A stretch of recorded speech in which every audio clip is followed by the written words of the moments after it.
मेरे साथ शंकर आनंद हैं जो कोर्ट रूम के अंदर मौजूद थे। लालू परिवार वहां पर था। शंकर, क्या अब आगे की प्रोसीडिंग होगी? देखिए, इतना स्पष्ट है कि जिस तरह से चुनाव की बात करें, सबसे पहले महत्वपूर्ण चुनाव का है। चुनाव में तेजस्वी यादव चुनाव भी लड़ सकते हैं। अभी जिस तरह से दोषी माना गया है, जिस तरह से पूरे इस मामले में पिछले काफ़ी समय से सुनवाई चल रही थी, सुनवाई के बाद आज कोर्ट ने दोषी माना है और इस मामले पर जो आगे का ट्रायल होगा आज कोर्ट रूम के अंदर में, दीपक, आज जिस तरह से देखा जाए, सबसे पहले रो में लालू प्रसाद यादव बैठे थे, उनके बगल में राबड़ी देवी, फिर तेजस्वी और उसके बाद संजय यादव। और पूरे इस घटनाक्रम में देखा जाए तो लालू प्रसाद यादव और राबड़ी देवी ज़्यादा कुछ बोल नहीं रहे थे, लेकिन उनके चेहरे पे, राबड़ी देवी के चेहरे पे आज काफ़ी निराशा और काफ़ी गुस्सा जो है वो देखने को मिल रहा था। दूसरी तरफ देखा जाए, तेजस्वी बेहद शांत अंदाज में बैठे हुए थे और कुछ ज़्यादा बात नहीं कर रहे थे। लेकिन सबसे पीछे जो संजय यादव है, जब वो बाहर निकल रहे थे तो वो नेता के मूड में थे, नमस्कार करते हुए सबको आराम से जा रहे थे।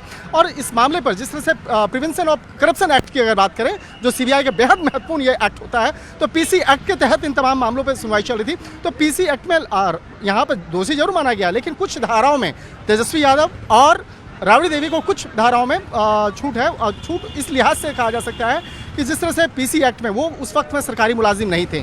लालू प्रसाद यादव की बात करें तो लालू प्रसाद यादव उस वक्त में केंद्रीय मंत्री थे, और केंद्रीय मंत्री के रहने के दौरान में जिस तरह से इस पूरे फर्जीवाड़े को अंजाम दिया गया और एक बड़े स्तर पर घोटाले का, तो यहाँ पर आज कोर्ट ने भी जब इस मामले की सुनवाई कर रहे थे तो उस वक्त में कोर्ट ने कहा कि लालू प्रसाद यादव, सबसे पहले उनसे ही बातचीत हुई, बोला कि आपके खिलाफ ये मामला बन रहा है, इन धाराओं के तहत, धाराओं के बारे में भी लालू जी को बताया गया और हिंदी में कोर्ट के द्वारा बताया गया और उनको बताया गया कि आपके खिलाफ ये धाराएं हैं और क्या आप कोर्ट की प्रोसीडिंग से आप खुश हैं। हालांकि लालू प्रसाद यादव अपनी नाराजगी जरूर बताया। उन्होंने बताया चेहरे का रंग कैसा था उस वक्त जो उनकी स्थिति थी, क्योंकि जब कोर्ट ने उनके सामने कहा कि आप पर इस तरह के संगीन आरोप लगे। निश्चित तौर पर देखिए, लालू प्रसाद यादव आज बेहद शांत भाव में थे, कुछ भी बोलने के अंदाज में नहीं थे, चुपचाप शांत बैठे हुए थे व्हील चेयर में। उनके बगल में ठीक राबड़ी देवी बैठी हुई थी। उनके चेहरे की भी कहा जा सकता है कि निश्चित तौर पे जब सजा का एक कहा जा सकता है जब उनको कोर्ट दोषी मान रहा है, इसके मामले में आने वाला जो भविष्य है वो दिख रहा है, क्योंकि लालू प्रसाद यादव इस पूरे परिवार के मुखिया हैं। और जिस तरह से तेजस्वी यादव का जब इस मामले में नाम आया तो कहीं कहीं उनका जो एक राजनीतिक भविष्य है वो कहाँ जाएगा, उस पर क्या असर पड़ेगा, इस बात को लेकर लालू प्रसाद यादव, राबड़ी देवी, उनकी चिंता ज़्यादा थी, क्योंकि जो तेजस्वी जो हैं उनके पूरा राजनीतिक करियर को लेकर आगे बढ़ने वाले थे।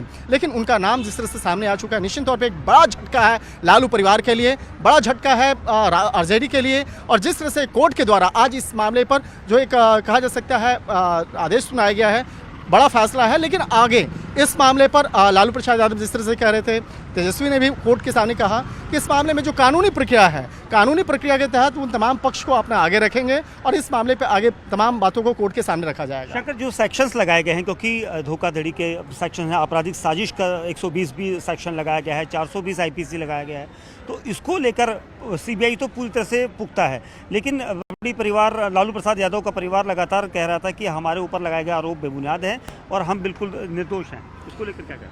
देखिए, कोर्ट में एक सामान्य ये अवधारणा होती है, सामान्य तौर पे ऐसा होता है कि जब किसी भी आरोपी के खिलाफ ऐसा कोई बड़ा फैसला सुनाया जाता है तो उनको बताया जाता है कि आपके खिलाफ ये धाराएं लगी हैं, आपके खिलाफ ये मामला चल रहा है, इस मामले पे क्या आप संतुष्ट हैं या नहीं हैं। तो नाराज़गी आप बता सकते हैं, लेकिन उस मामले में जो कानूनी पेच होता है, कानूनी प्रावधान जो होते हैं, उसके तहत तमाम बातें अब आगे जाएंगी।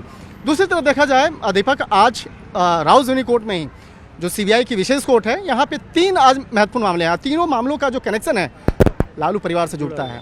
पहला, रेलवे टेंडर घोटाला, जिसे हम लोग आईटीसी स्कैम भी कहते हैं।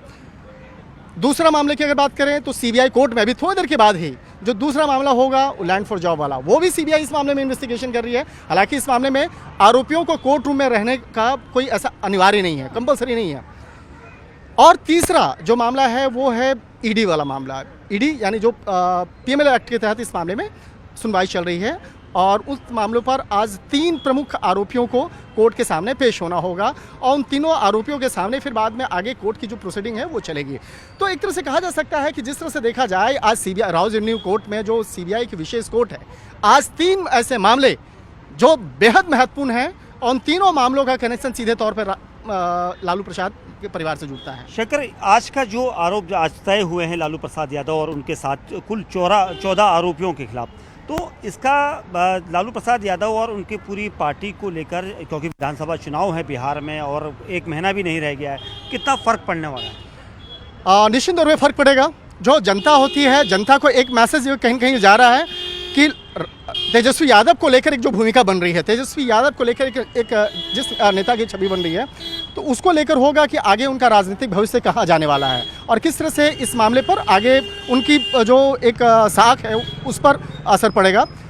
लालू प्रसाद यादव अब चुनाव लड़ नहीं सकते हैं, लेकिन अगर बाद में हालांकि अभी बिहार चुनाव असर नहीं पड़ने वाला है, आज जिस तरह से आज इस मामले पर उनको आरोपी माना गया है, बाद में इस मामले पर अगर दोषी करार दिए जाते हैं, अगर उनकी सज़ा होती है, तब तो बाद में इन फ्यूचर में उन पर भी आगे चुनाव लड़ने पर दिक्कत आ सकता है। लेकिन फिलहाल अभी ऐसी कोई दिक्कत नहीं है, चुनाव लड़ सकते हैं। लेकिन बिहार के लोगों को एक मैसेज साफ तौर पे गया है कि कानूनी प्रावधान के तहत जो जो आरोप उन पे लगे हैं, उन आरोप पर आज तेजस्वी और लालू परिवार के खिलाफ आज मामला। ठीक है।